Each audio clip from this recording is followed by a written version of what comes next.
Shannon, tell us why you wrote this book to married women. Well, so often women assume that because I'm married and I'm having sex with my husband and no one else, then I'm acting with sexual purity. They fail to understand that purity goes a lot deeper than just faithfulness in intercourse, that you have to be faithful in your mind and in your heart and in your spirit to your husband as well. And I know that I compromised in many of those ways in the early years of my marriage, and it was devastating. Let me give a couple of the statistics that you put in the book that shows the seriousness of the problem for married women. Mm-hmm. Approximately 50% of marriages end in divorce. Mm-hmm. There's no women that sign up and say I do with the intention I'm gonna break my heart and split. Mm-hmm. But that's what's happening. 65% of children in our country will grow up fatherless for a time in their lives. Mm-hmm.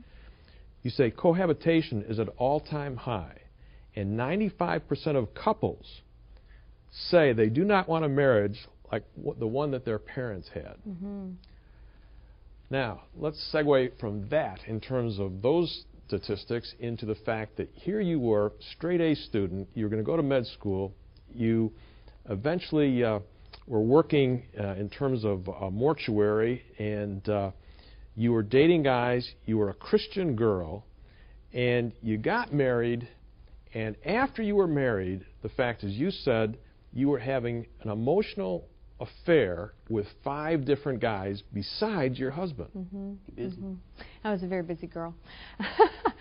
I'm not proud of those facts, but the reality is that, you know, my accounting professor at college and my scuba instructor and my aerobics instructor and the guy that sat next to us at church, and you know, there were all these different men in my life that were fueling my passion for emotional connection by going out of their way to compliment me, to call me up in the middle of the day, to invite me to lunch. And I was thinking, well, it's not like I'm having sex with them, so it's not hurting my marriage, it's not hurting me. And I totally failed to understand that the more my heart gravitated in their direction, the further away my heart was gravitating from my husband. And with every unfair comparison, oh, well, you're not as witty as Professor so-and-so, and you don't make me feel as safe and secure as my scuba diving coach, and just on, his worth kept coming down a notch over and over in my eyes.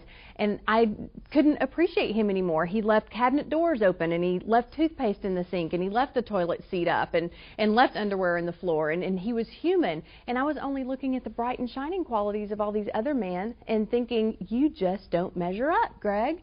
And it was totally an unfair thing to do, and I think it was just as devastating to our relationship as if I had had a sexual affair.